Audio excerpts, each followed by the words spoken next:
Hello everyone.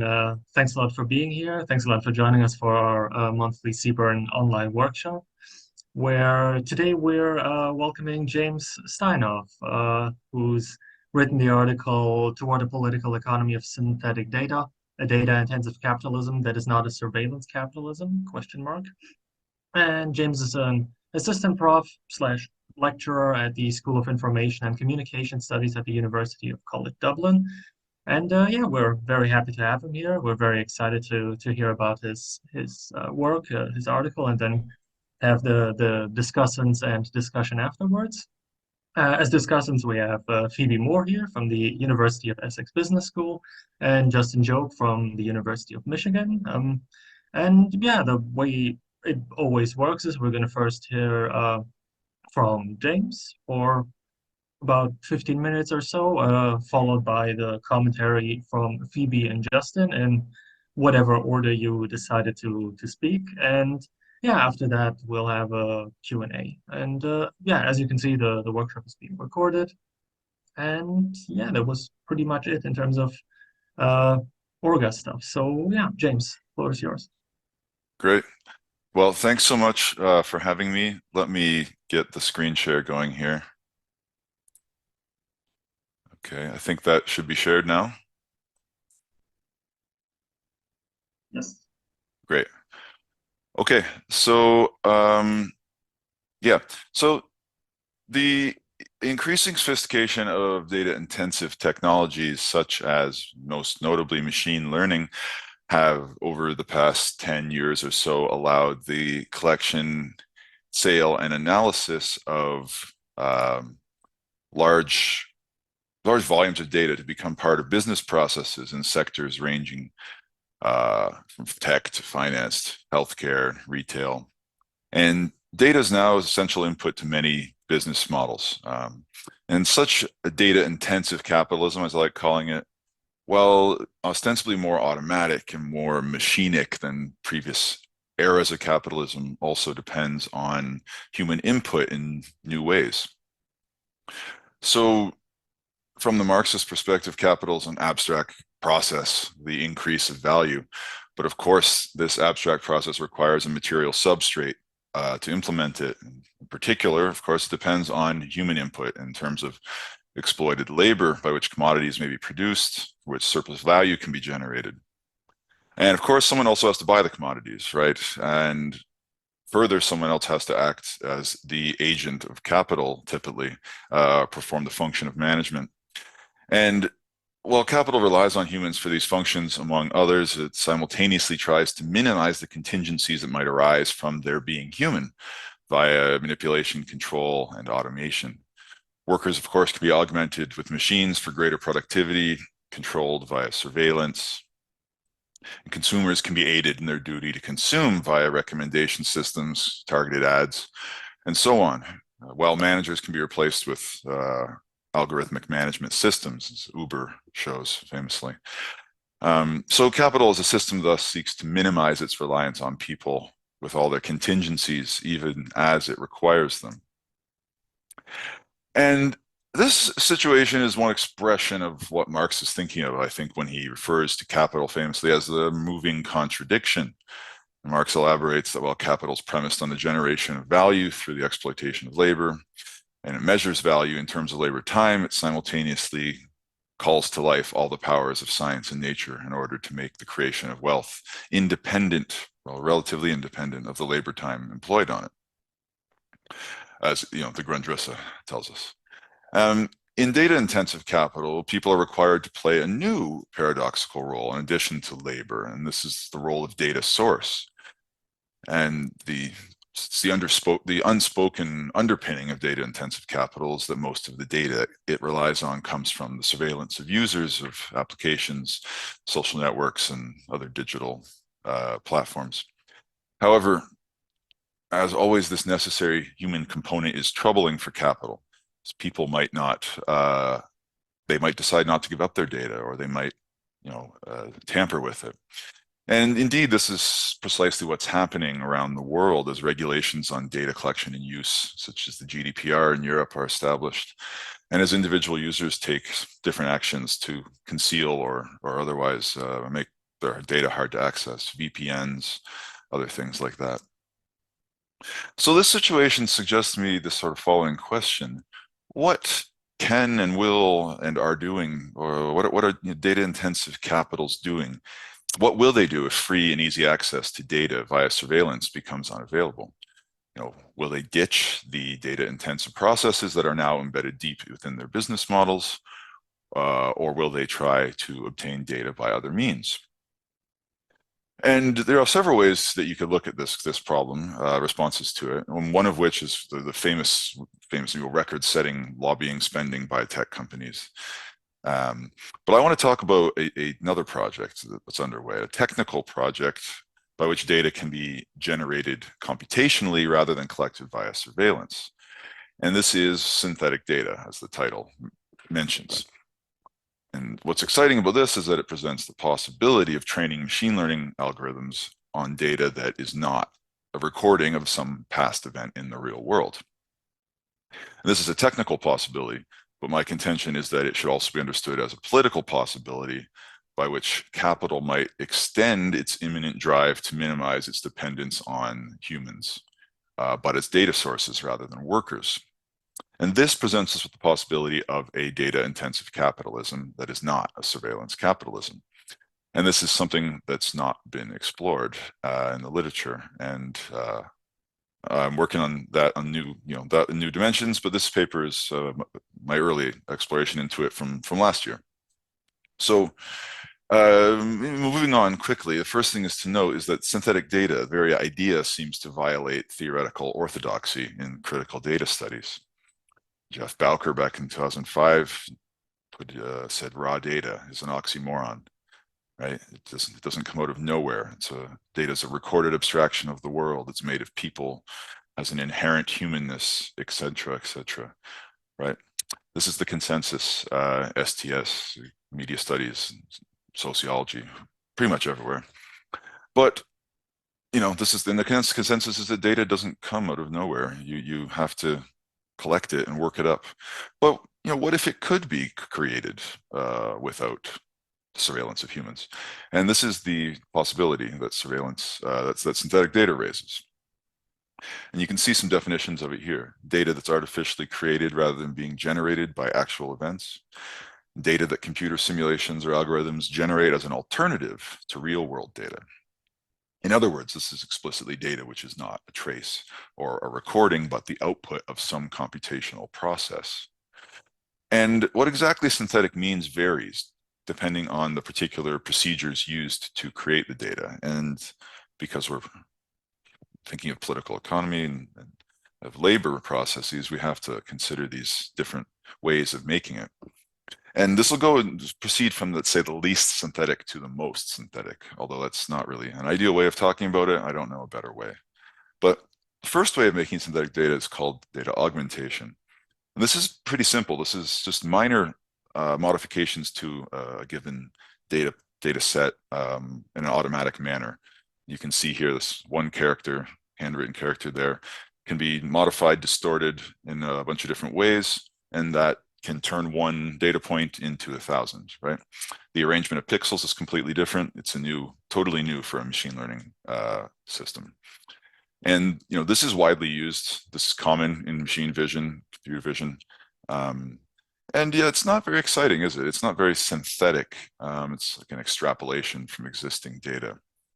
But it shows how you can massively improve a machine learning system without surveillance, or at least without more surveillance, but rather from manipulating an existing data set. So moving on, the second way you have is the use of generative machine learning models. These are models that are something like the architecture behind ChatGPT or image generating models like DALL-E or something. And I won't delve too much into this, but the broad idea is it's like a much more sophisticated version of data augmentation, but it uses generative model to extract relevant statistical properties from a data set, reproduce them in a new data set, which is then, it can be, certain parts can be deleted. So you can anonymize data sets, you can have privacy and sensitive information. It's a lot of interest from healthcare industry and government applications for this sort of stuff. But I don't want to spend too much time on that because it's also, well, it's hard to explain and it doesn't visualize well. But this third approach does, which is the use of simulations. And this is the qualitatively different one, I think, and the most interesting one. So we'll focus more on that. But in this approach, the data is synthetic, not because it's sort of synthesized or extrapolated out of an existing data set, but because it's generated within a synthetic environment, like a virtual world, a simulation. So it's a different kind of synthesis going on here. And a simulated environment can be as simple as a blank 3D space in which an object can be modeled such that it can be captured as in an image and then used to train an object recognition system. This data set ShapeNet. It's like 50,000 different 3D models from wine bottles to airplanes, etc. But you can have more complex simulations as well, like this detailed indoor environment here. This is a Facebook one called Habitat. But you can also have detailed urban outdoor landscapes, interactive weather, interactive agents moving around, dynamic weather, that sort of thing. Grand Theft Auto 5 has been repurposed as an environment for this sort of thing. A number of different virtual, pre-existing virtual worlds have been repurposed for this to this end. And it's not only environments that you can synthesize data from, but models of people as well. And it turns out a recent Microsoft experiment showed that you can train a facial recognition algorithm without any real faces if you have a sophisticated data set of 3D models like this one shown here. So it's quite striking, right? You can train a machine learning algorithm to recognize people's faces without it ever seeing a real face. And so this presents, I think, the holy grail of like synthetic data, right? You have once a simulation is built, you have the means for generating data and training machine learning models down the road without without surveilling people to collect that data. And it's worth pointing out this is not theoretical technology, right? This is not widely generalized. It's not super sophisticated, but it exists. There's over 100 startup companies, some with commodities on the market currently, some which are still developing them, but and it's being used internally by big tech companies. Been only one acquisition so far. I think Meta bought one of the startups, and the big companies don't have commodities on the market for this yet, strangely. I don't know what the reasoning is on that. Maybe they're waiting for it to mature before they acquire more startups, but we can talk about that later. But what's the appeal beyond avoiding surveillance? Well, there's a huge one, very simple, reducing labor costs. One of the biggest costs in AI production, making the data for training machine learning models is labeling the data, segmenting the different segments you can see in the bottom there. Someone, of course, has to do this manually. If you just drive around a car with a video camera in it and collect footage like that, you have to chop it up. And that labeling is done by platform workers, that are paid very poorly. But it still takes a lot of work, and it ends up being a high cost, very time intensive. So, but if you collect data in a simulation, all those models are precisely defined down to the pixel. They come automatically labeled. Big cost savings, big appeal. So beyond the privacy and bias reduction, which are also pitched as the reasons to use it, but we don't really have time to go into those right now. And Nature is even getting on board the hype. I mean, Gartner's been riding or boosting the hype train. They're propelling the hype train, I would say, actually, rather than riding it, with their claim here that by 2030, synthetic data will take over, primarily from conventional data for training AI systems. Of course, Gartner is, you got to take it with a grain of salt. Of course, they're the ones who told us about the idea of the hype cycle, but they, of course, are the major contributors to the recurrence of the hype cycle as well. So, but you also have, this commentator in opinion piece in Nature talking about some of the scientific benefits, and maybe synthetic being better than real data. So, oh, what's going on here? There we go. Now, what's actually happening in terms of the political economy of the AI industry and the emergence of this? Because, you know, if it's based on surveillance, as I've contended, this technology ought to be driving some sort of changes. Of course, it's relatively new, but already you see some interesting stuff. So NVIDIA, who famous, you know, they're a GPU manufacturer. GPUs are used in AI, and but they were doing well, but now they're doing very well. And part of that is the fact that they're leading in the simulation approach, their omniverse replicator platform. So simulation companies taking up a new prominence. That's something that's happening.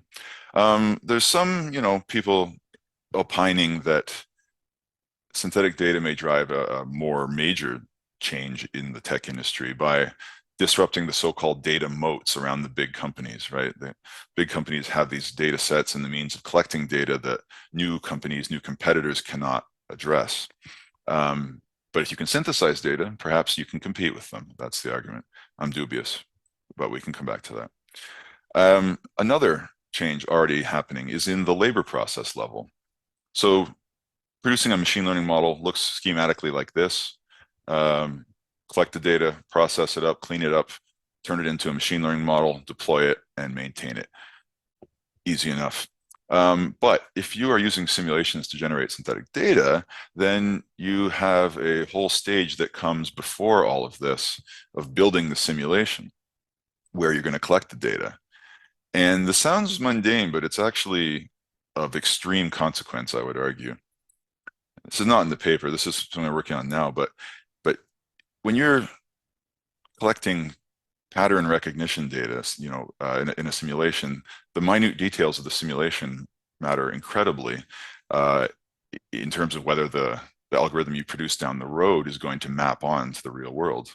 So the people creating these simulations, who are like people who used to work in video games, 3D artists, now have a arguable huge ontological power over AI and the shape it takes down the road.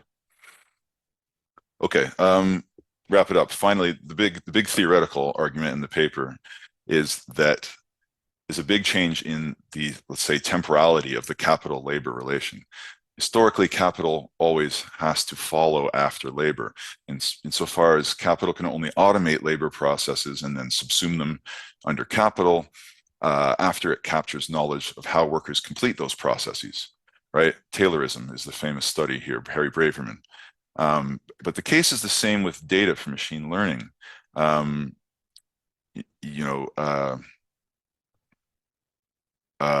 human agent has to, do an action before it can be captured, recorded as data, and then turned into a machine learning system. And people often raise this point, data is human, AI is human, as a sort of positive core at the within dystopian data-intensive capitalism.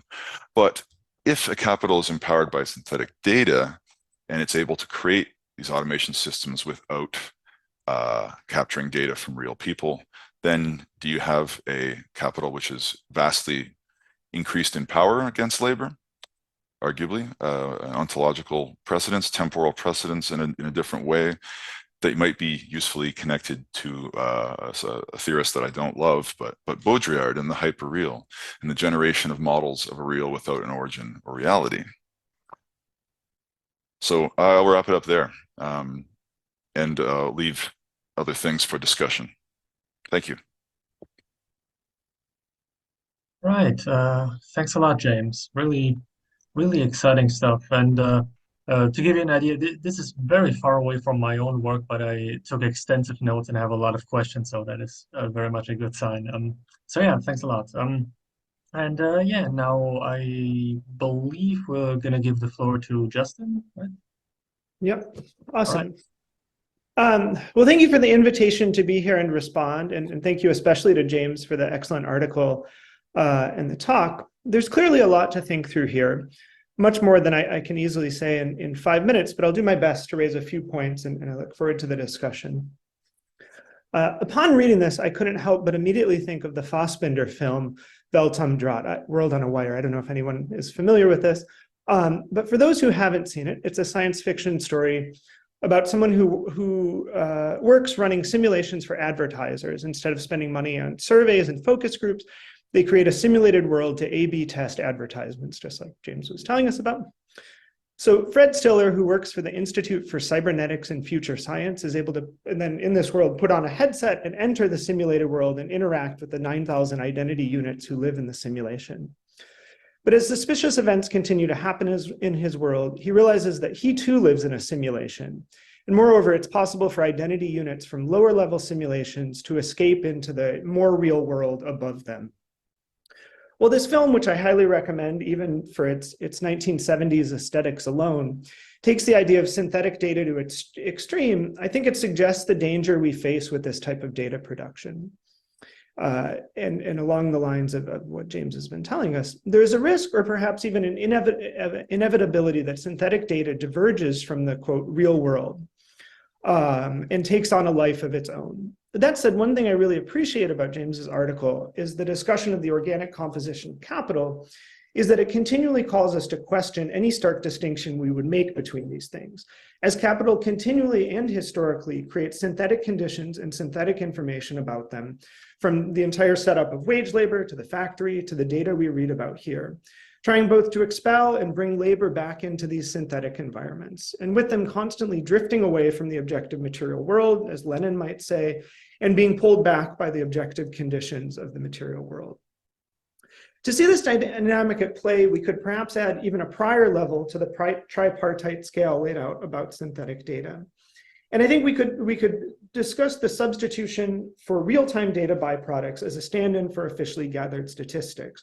The former slightly more synthetic than the latter, but still grossly enmeshed in surveillance. Well, little remembered today, the Google Flu Trends project provides a cautionary example of the considerations at play.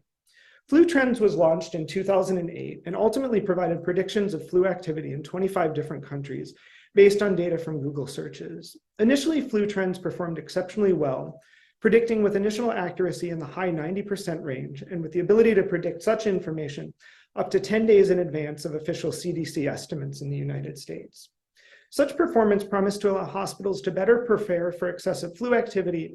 And while never officially stated, I also imagine there was some excitement that more expensive data gathering, such as the CDC's census of hospitals, could be slowed down and made more cost effective. But after a few years, it became clear that Google Flu Trends was not able to maintain this level of accuracy, far from it. In 2013, it missed the peak of the flu by 140%. A later study even found that simply using the most recent data predicted flu rates more accurately. The project was quietly shut down in 2015, and Flu Trends has in some ways become a poster child for poor attempts to apply big data methods to this type of predictive analysis, as its early correlations were unprepared for changes in how people use search to find out information about flu, driven in part by changing news cycles and in fact by changes to Google's search algorithm itself, as well as an inability to differentiate flu from other illnesses and strong seasonal correlations in the data that do not correlate with differences in flu, for example, people searching for snow. I think this all raises a question of what happens when synthetic data, anywhere along this sort of spectrum that James laid out, begins to diverge from material conditions. As technology advances, is its fidelity to real world conditions bound to increase, or is there a risk, and this I think points to these ontological decisions about modelers that James was discussing, well, is it in fact more likely to diverge increasingly over time? Or perhaps this is the wrong question, and like credit scores, whose reality doesn't in fact matter much when we're forced to play along with the game they set up, these synthetic environments, the simulations created at the Institute for Cybernetics and Future Science, create wholly new worlds whose objective conditions and demands we are forced to follow and respond to. In such a world, it becomes almost impossible to differentiate, and perhaps such differentiation is completely meaningless between the synthetic and the real. Thank you. Thanks a lot for that. Yeah, thanks a lot, Justin. And yeah, I should check that film out. Phoebe, the floor is yours. Thank you. No, that's really excellent. And thanks for also telling us a bit more about some of the projects you're continuing on from the paper, because clearly there's a lot of really interesting stuff here. And when I'm reading it and thinking through these kind of issues, I mean, there's a lot here, and especially when bringing it into the discussions around fixed and variable capital and Marx, which I think is a really interesting way of doing it. I really appreciate right toward the beginning, in terms of the literature review, saying, well, look, there aren't that many people really thinking with their political economy kind of approach, with that approach. So that I really appreciated. And then bringing it then into thinking through what can we understand, what can we actually expect on this planet now as being something that has a sustainable definition of supposed reality. And I think it was fascinating again with this kind of uncanny valley,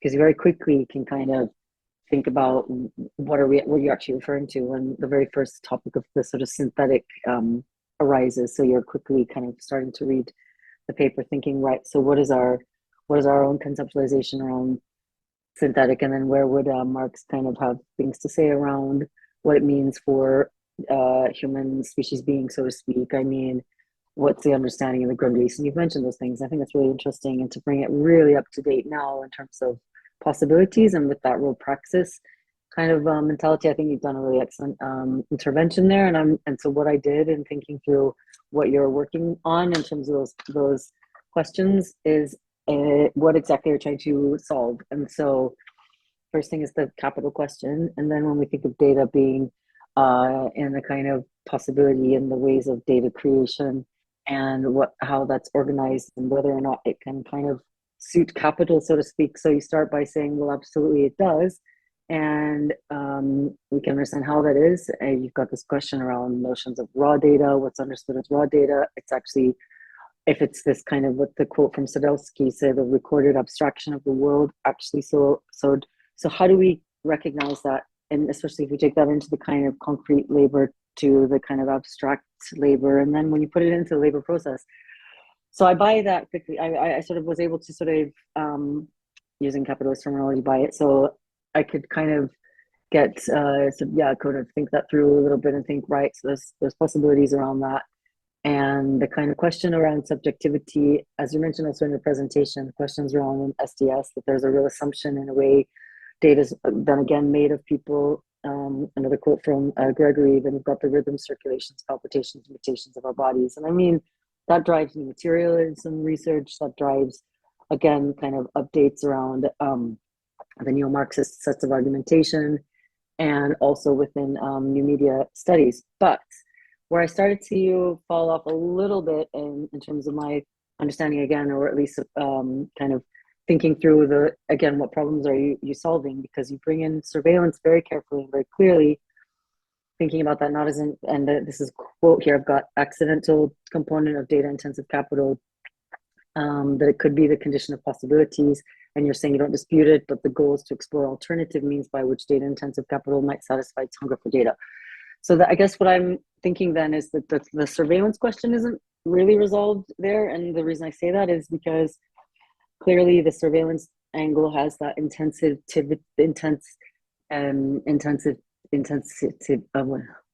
the word I'm looking for?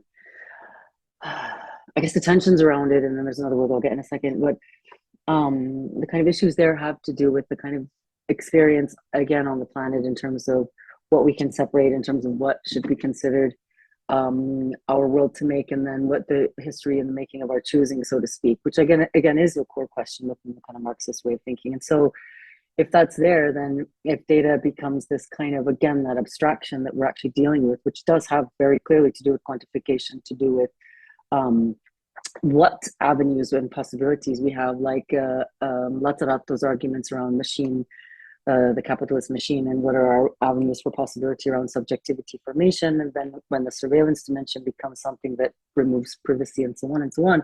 So in thinking about the simulations and then the examples that you give, I think my curiosity is what happens when you really put that into the frame for how different kinds of simulations. And I mean, you sort of mentioned it a little bit just now as well with your discussion as well, just as the questions around possible access to mortgages, or, you know, those kind of real life questions that have implications that do have the surveillance dimension and do have that kind of privacy question. That's what I was curious about, because I think this is really, really interesting and very different from other sets of arguments, and I'm really fascinated with it. I don't want to say too much more because we want to give you the floor. But I think those are the main things for me. I was kind of like, okay, cool.